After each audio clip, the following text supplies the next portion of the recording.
prenez une assurance maladie, prenez une épargne pension complémentaire, enfin, rendez-vous responsable, en gros, vous-même, chacun individuellement, de votre survie.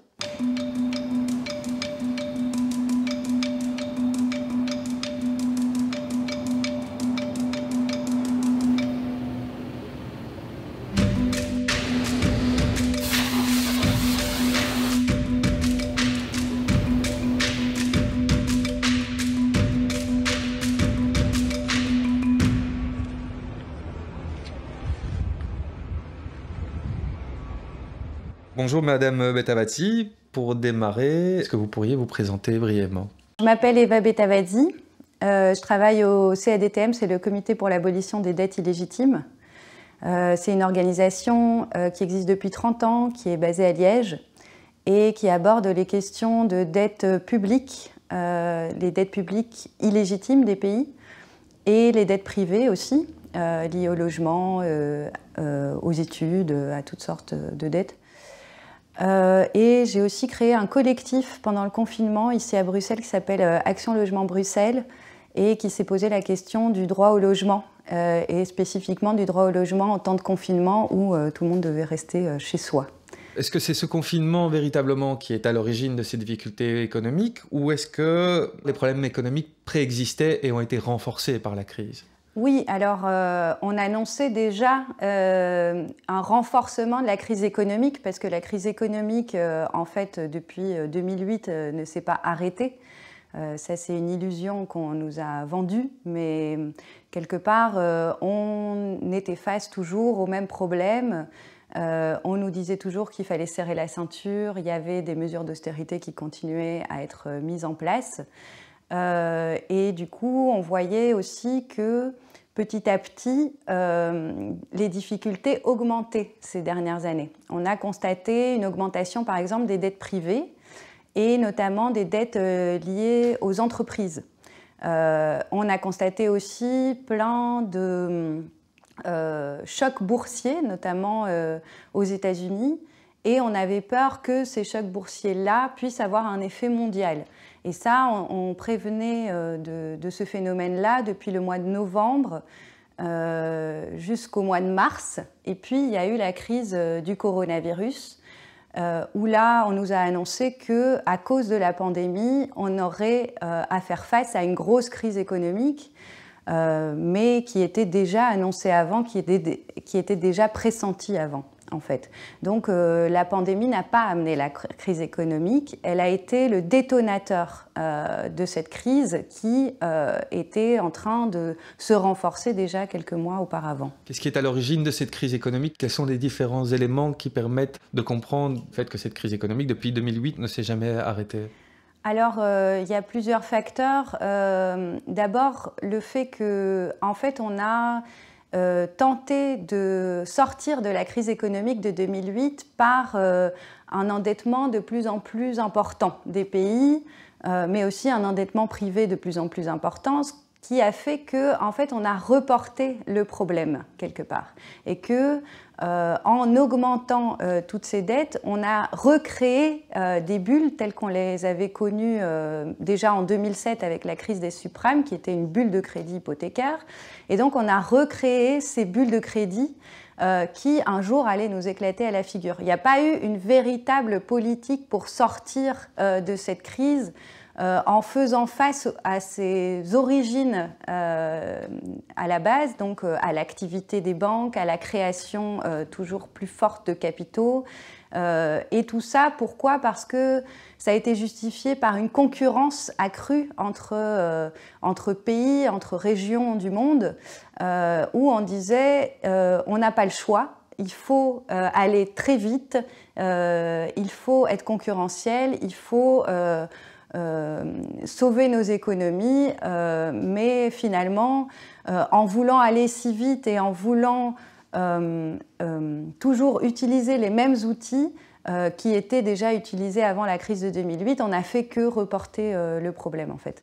Pendant le confinement, il y a quand même eu quelques mesures sociales qui ont été prises. On a justement permis peut-être aux gens d'avoir accès plus facilement, par exemple, à des allocations, à soutenir malgré tout l'économie. Est-ce que votre regard, vous, sur cette gestion du confinement, mais aussi du déconfinement, vous rassure sur un changement possible de politique, ou est-ce qu'au contraire, vous avez l'impression que néanmoins, on est resté dans la même logique qui était celle de la période 2008-2018? Bon, alors moi, personnellement, je pense que c'est encore pire. Moi personnellement et mon association aussi, et on est plusieurs à le penser. C'est encore pire, pourquoi? Parce que de nouveau on repart sur cette même logique d'endettement à tout prix. D'abord on nous a dit voilà, il y a des règles budgétaires européennes, il faut les respecter, on nous disait ça pendant des années. Tout d'un coup pendant la pandémie on nous a dit ah ok, on oublie ces règles budgétaires, on peut permettre un endettement massif de tous les pays, de toutes les banques.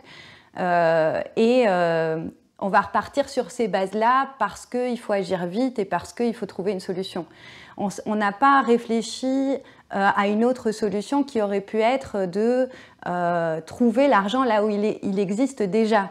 Et l'argent, il existe dans les grandes entreprises, dans les dividendes des grandes entreprises, dans l'évasion fiscale, par exemple. Ça aurait pu être à un moment une opportunité de contrer cette évasion fiscale-là. Non, on nous a dit la solution, c'est l'endettement massif et puis après, on verra. Donc, je pense que les effets à long terme seront très néfastes. Par contre, oui, vous avez raison, on a aidé certaines personnes pendant le confinement, on a donné des allocations, on a aidé les indépendants, on a aidé les petits propriétaires, on a aidé toute une série de personnes, mais il y a aussi les oubliés du confinement. Et eux, ils sont nombreux. Ils sont peut-être plus nombreux que tous les autres, quoi. Quand on sait par exemple qu'à Bruxelles, et je donne l'exemple du logement parce que c'est un sujet qui me touche particulièrement, on sait qu'à Bruxelles, 50% des habitantes et des habitants pourraient avoir accès à un logement social, c'est-à-dire qu'ils répondent aux critères d'accès à un logement social. Et pourtant, il n'y a aucune mesure ou que des miettes qui ont été données à ces personnes-là pour qu'elles puissent continuer à se loger dignement pendant le confinement. Donc ça, c'est un exemple qui montre qu'on a oublié une grande majorité de la population, en tout cas bruxelloise, mais belge au sens large, lors de cette crise. Ensuite, il y a la question de quelle aide on a reçue et pourquoi on a reçu cette aide-là. Par exemple, quand on nous donne de l'argent en nous disant cet argent va servir à payer votre loyer, cet argent va servir à ce que vous puissiez pallier à vos besoins immédiats.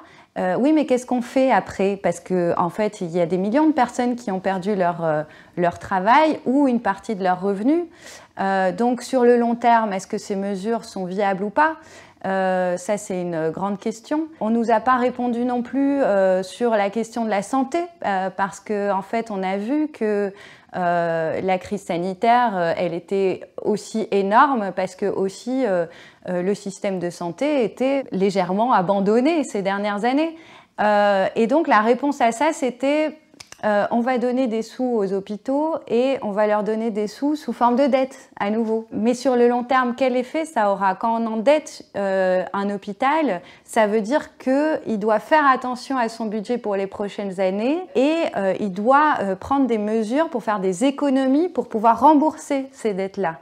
Et donc, c'est des mesures qui à court terme peuvent paraître des solutions, mais qui sur le long terme auront un effet très néfaste. Vous citez bien le fait qu'il y a de l'argent chez certaines catégories sociales, il y a énormément d'évasion fiscale, et que cet argent pourrait être utilisé, entre autres, pour garantir de manière pérenne les soins de santé, la qualité des hôpitaux, etc. Certains vous diraient néanmoins que ce sont ces gens qui ont beaucoup d'argent qui permettent l'investissement, et que grâce à cette entrée d'argent, c'est ça qui permet à la protection sociale d'exister. Que si on les taxait davantage, ils s'enfuiraient, donc on n'aurait plus d'argent pour notre protection sociale. Qu'est-ce que vous répondez à ce genre d'argument? Un des problèmes du financement de la santé, outre le financement direct des hôpitaux, où on a entendu les partis politiques les uns après les autres, et surtout le MR, pour ne pas le citer, donc le budget qui était alloué à la santé avait augmenté.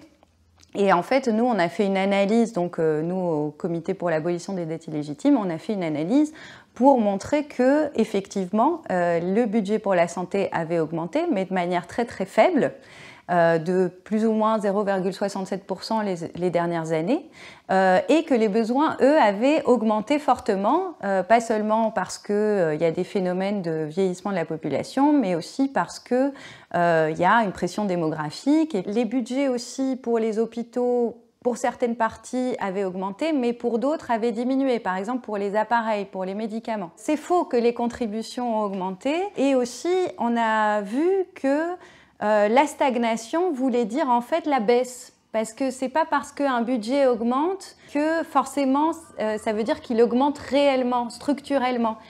Puisque les besoins augmentent, un budget qui stagne, au final, c'est un budget qui baisse. On va dire que la contribution devait être du coup beaucoup plus importante. S'ils y ont contribué, ils n'y ont pas assez contribué. Ça, c'est une partie du problème. L'autre partie du problème, c'est le fait qu'on voit une tendance plutôt au désengagement de l'État par rapport à ces questions-là, et donc de plus en plus d'acteurs privés entrent dans le jeu. Donc, au niveau de la santé, encore une fois, c'est les partenariats publics-privés, c'est la sécurité sociale qui commence à avoir des gros trous, c'est du coup des solutions proposées à prenez une assurance maladie, prenez une épargne pension complémentaire, rendez-vous responsable, en gros, vous-même, chacun individuellement, de votre survie. Et quelque part, ce système de solidarité qui avait été construit avec la sécurité sociale au départ entre travailleurs et travailleuses et qui ensuite a été géré par l'État, tout d'un coup, il y a un désinvestissement de l'État, il y a une baisse des contributions des plus riches et il y a la question de renvoyer ça aux individus et de briser ce système de solidarité. Et en fait, on voit ça aussi au niveau du logement. Pourquoi c'est important de le dire? C'est parce que le logement et la santé, c'est deux thématiques qui, pendant le confinement, ont été abordées médiatiquement et dans le débat public en général comme étant deux questions différentes, mais en fait, elles sont liées parce que soit on était touché par le coronavirus et il fallait aller se faire soigner, soit on ne l'était pas, mais alors il fallait rester chez soi. Et aussi les conditions du chez-soi, la salubrité de son logement, les conditions d'habitat influençaient nos corps forcément et donc notre santé. Et ce désengagement de l'État, est-ce qu'il est contraint ou est-ce qu'il est voulu, il est idéologique? Alors c'est là où on voit un lien entre dette privée et dette publique. L'État belge, pour faire face à la crise de 2008 et pour sauver surtout les banques, dont Dexia, qui aujourd'hui est Belfius et qu'on connaît très bien, a dû s'endetter et du coup a dû, pour rembourser cette dette, appliquer des mesures d'austérité, donc se désengager. Ce désengagement de l'État, il vient de cette politique d'austérité. Cette politique d'austérité a amené à ce que des acteurs privés, donc des acteurs financiers, des compagnies d'assurance et tout ça, viennent sur le marché et proposent en fait leurs services à l'ensemble de la population. Au niveau du logement social aussi, c'est-à-dire que le fait d'augmenter les crédits hypothécaires, c'est aussi permettre aux banques de fournir plus de crédits, de gagner plus d'argent. Aujourd'hui, le chiffre total des crédits hypothécaires belges représente la moitié du PIB, donc à peu près 260 milliards d'euros. C'est un chiffre énorme et assez effrayant parce que si cette bulle-là éclate, vous vous rendez compte de l'effet que ça aura sur l'économie. Pourquoi je dis ça? C'est parce que justement, face à cette crise qu'on vit aujourd'hui, il est possible que l'État doive se réengager à sauver tout ce système bancaire. D'ailleurs, il a annoncé qu'il le ferait. Ça nous renvoie au même problème dont on faisait face après 2008, c'est-à-dire si l'État vient réinvestir pour sauver le système bancaire, eh bien, il y a l'austérité qui va recommencer et on est dans une boucle infernale entre dette publique privatisation, augmentation de la dette privée, peut-être nouvelle crise et ensuite réaugmentation de la dette publique. Et donc c'est vraiment ce cercle vicieux-là qu'on tente d'illustrer à travers nos analyses au CADTM. Et donc on voit que la dette est centrale dans ce cercle vicieux dont vous parlez, et qu'à terme elle est payée par l'austérité, donc c'est-à-dire par les citoyens. Est-ce qu'on peut envisager une autre façon de payer cette dette ou de s'en débarrasser? La dette, c'est aussi une création de capitaux. On pense que mondialement, il y a trop de capitaux. Donc, d'abord, il faut voir d'où vient cette dette. Pourquoi on l'a contractée? Est-ce qu'elle est légitime ou pas? Et pourquoi on la paye? Une partie de la dette belge, outre le fait qu'on a recapitalisé les banques, vient de l'évasion fiscale. Donc, s'attaquer en premier lieu à ce genre de problème, c'est éviter de s'endetter encore plus. Ensuite, mettre à contribution les personnes les plus riches, ça c'est une autre manière. Aussi, il y a la question des conditionnalités de l'endettement. Donc, il y a la question de à quels intérêts on rembourse, sur quelle échéance on rembourse, quelle pression ça met sur l'économie. C'est-à-dire que, par exemple, au niveau européen, on nous avait dit qu'il y a des règles budgétaires strictes, on ne peut pas les dépasser, il faut absolument les respecter. Et puis tout d'un coup, avec la pandémie, hop, on les a oubliés. Donc ça, c'est aussi une question, ok, quelle est la légitimité de ces règles budgétaires? Est-ce qu'il faut les revoir ou pas, finalement?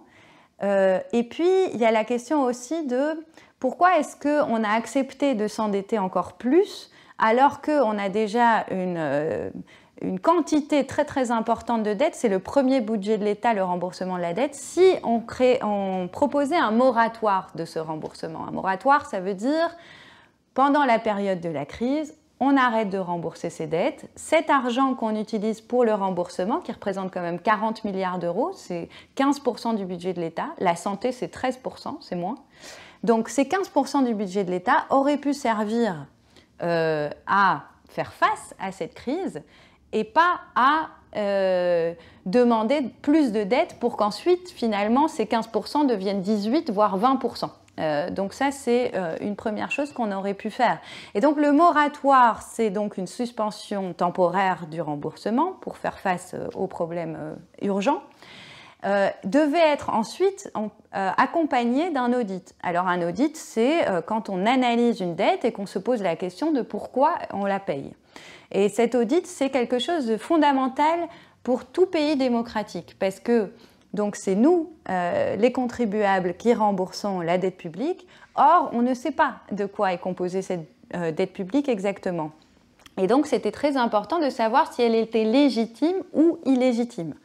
L'illégitimité d'une dette, ça veut dire que même si elle est légale, c'est-à-dire même si les contrats de l'endettement sont stipulés de manière à ce qu'ils rentrent dans le droit international, on va dire, le droit économique, ça ne veut pas dire qu'ils sont légitimes, c'est-à-dire qu'ils sont au bénéfice de la population qui les rembourse. Donc on est en train, en fait, de s'endetter encore plus pour pouvoir rembourser des dettes qu'on a déjà contractées dans le passé, mais dont on ne sait pas la composition, on ne sait pas comment ils ont été, sous quelles conditions on les a contractés et pourquoi on paye autant d'intérêts aussi et à qui on paye tous ces intérêts, parce que ça aussi c'est une grande question. C'est-à-dire que finalement, qui bénéficie en fait de ces emprunts? Puisqu'il y a eu le confinement, oui, pour des raisons sanitaires, oui, qui ont impacté inévitablement l'économie et qui ont créé une augmentation de la dette publique. Quelles sont les solutions là à court terme? Parce que vous parliez d'évasion fiscale, mais c'est aussi ça. Ça paraît être un long travail pour récupérer tout cet argent.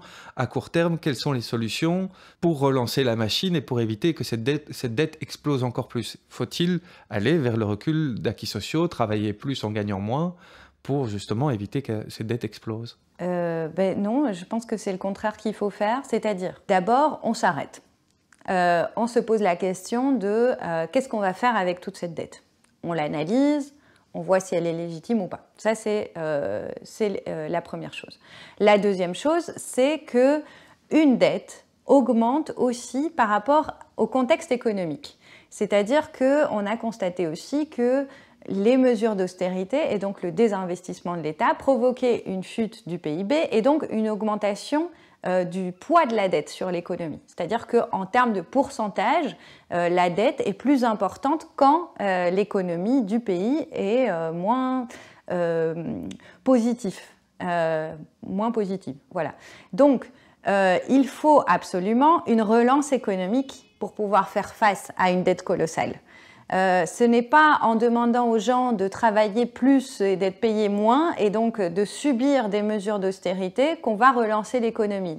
L'économie, elle est relancée à partir du moment où on offre les conditions pour que les gens puissent continuer à vivre dignement et du coup à consommer et tout ça. Moi, je viens pas aujourd'hui vous dire relançons l'économie comme avant parce que en fait c'est pas un modèle viable et justement on peut aborder maintenant la question de l'écologie. Est-ce qu'on peut imaginer le futur avec toujours plus de production, toujours plus de consommation et toujours plus d'augmentation de PIB quelque part. Donc c'est peut-être le moment de se poser la question aussi, enfin c'est sûrement en tout cas une opportunité, de remettre en question un paradigme qui est celui de la production à tout prix, de la consommation à tout prix, et aussi de l'austérité qui amène à toutes ces privatisations que j'ai décrites tout à l'heure et donc à la responsabilisation des individus pour l'accès à des droits fondamentaux. C'est une remise en question de ça pour dire non, en fait, aujourd'hui, ce dont on a besoin, c'est de couvrir nos droits fondamentaux, ce dont on a besoin, c'est de travail digne, c'est de conditions dignes pour que les gens puissent vivre normalement. Sans perdre leur logement, sans perdre leur accès aux soins, sans perdre leur accès à l'alimentation et peut-être réduire toute cette activité financière, toute cette activité d'endettement, réduire tout ça, réduire la production de capitaux dont on parlait tout à l'heure. Vous avez bien insisté sur les enjeux environnementaux et la nécessité qu'il y aura de tenir compte de ceci. On sait quand même que la crise a été, entre autres, créée par un problème d'harmonie avec l'environnement. Est-ce que vous pensez qu'on peut envisager un autre type de système économique qui tienne compte de ces enjeux environnementaux et qui garantisse peut-être d'éviter de futures crises comme celle qu'on vient de connaître ? Ah oui, j'en suis sûre. Et d'ailleurs, il y a plusieurs personnes qui travaillent sur des modèles différents. Par rapport aux questions environnementales. En tout cas, je pense que dans ce système-là, ce n'est pas possible de prétendre à continuer sur cette voie de la croissance, de la production, de la consommation, et en même temps se préoccuper des questions écologiques. Quelque part, il faut renoncer à une partie de ce modèle ou à l'ensemble de ce modèle. Je donne un exemple. On nous dit on va investir dans le développement des technologies vertes. Est-ce qu'on a besoin d'investir dans le développement des technologies vertes à ce point? Est-ce que c'est ça la solution? Est-ce qu'il ne faudrait pas se dire tiens, peut-être qu'il faudrait consommer moins d'électricité? Consommer moins d'Internet parce que en fait Internet c'est très chouette mais derrière tout ça il y a des câbles électriques, il y a des satellites, il y a des data centers qui consomment énormément d'électricité. Il y a aussi tout un système productiviste qui ne serait pas possible sans des rapports de pouvoir entre régions du monde, sans des logiques extractivistes et même colonialiste, j'oserais dire. Et donc, je pense que c'est l'ensemble de ces choses-là, donc l'ensemble de ces pratiques-là qu'il faut questionner pour réfléchir à un monde où les questions écologiques sont au centre, en fait, de notre préoccupation. Donc, il y a deux choses. Il y a d'abord la justice sociale qui est fondamentale pour affronter les questions écologiques. Pourquoi? Parce que ce n'est pas possible d'avoir une telle différence entre riches et pauvres et pourtant de faire face aux mêmes problèmes finalement qui sont que on est des êtres humains qui vivons dans un environnement naturel et qui devons faire face à cet environnement-là. Donc voilà, les questions écologiques, elles viennent aussi poser les questions sociales. Et puis, elles viennent aussi poser les questions du rapport géopolitique mondial et de la mondialisation en général. Sur cette question, on entend quand même beaucoup de gens se dire, voilà, adopter ce type d'approche, c'est refuser le progrès. C'est retourner au 19e siècle, voire avant. Si on change de système, on perd des acquis qui sont du progrès. Qu'est-ce que vous pensez de ça? Vous parliez d'Internet, justement, par exemple. Oui. Alors, non, moi je ne suis pas dans la logique de la critique de la technologie pure, c'est-à-dire que je pense que Internet c'est quelque chose d'important, c'est la manière dont on le gère et qui l'utilise et à quelle fin. Donc, par exemple, je pense que si c'est pour acheter des produits de consommation qu'on pourrait acheter ailleurs, c'est peut-être un peu dommage de le faire sur Internet, par exemple. Ensuite, toute cette logique de renouvellement de la technologie à tout prix, elle répond à un besoin plus du marché qu'à un besoin réel des consommateurs, au final. Je veux dire, le dernier iPhone, on n'en a pas vraiment besoin. On pourrait vivre avec celui de 2018 pendant encore 10 ans. Donc voilà, pour moi, c'est plutôt, ce n'est pas la question de rejeter la technologie. La question est comment on l'utilise, à quelle fin on l'utilise, et est-ce qu'on peut l'utiliser plus intelligemment. Et aussi, quel est le rôle de toutes ces GAFA, donc Google, Amazon, Facebook et tout le bazar. C'est-à-dire, est-ce que ces grandes compagnies-là, elles n'auraient pas une responsabilité dans la manière dont se passent les choses dans le monde, dans la manière dont on utilise nos technologies, et est-ce que justement, il ne faudrait pas, au niveau international, réguler leurs activités. Donc, en réponse aux personnes qui disent c'est un retour en arrière, moi je réponds non, c'est vraiment un pas en avant, c'est-à-dire qu'on a les outils, pour l'instant on ne sait pas les utiliser ou on les utilise très mal, ils nous créent des problèmes, ils créent des problèmes au niveau écologique. Comment on fait pour que ces outils-là puissent rester dans nos vies mais qu'on les utilise plus intelligemment?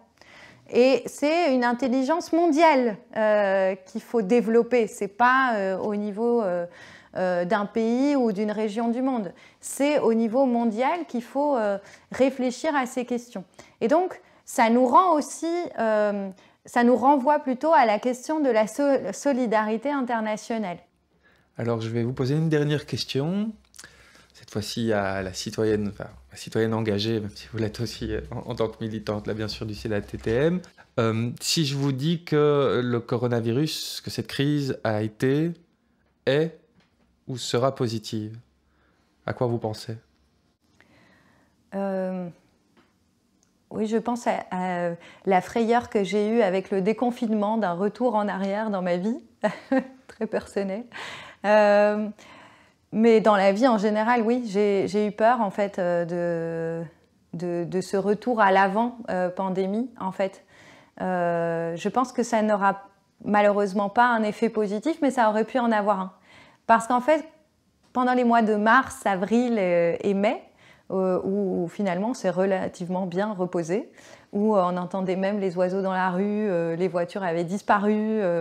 Voilà, il y avait un apaisement collectif, j'ai l'impression, bon, sauf pour les oubliés du confinement évidemment, qui eux ont subi les conséquences terribles du confinement, et puis sauf aussi pour les travailleuses et les travailleurs. Mais ce que je veux dire, c'est qu'au niveau économique, en tout cas, finalement, c'était pas plus mal. De travailler, enfin en tout cas qu'une partie de la population travaille moins, on aurait souhaité que ce soit le cas pour tout le monde, qu'une partie de l'activité se réduise, voilà, et que finalement on passe plus de temps avec les amis, avec la famille. Donc c'est ce que je souhaite à l'humanité, mais malheureusement j'ai peur que ce ne soit pas ce qui va se passer. Je vous remercie pour cette interview. Merci à vous.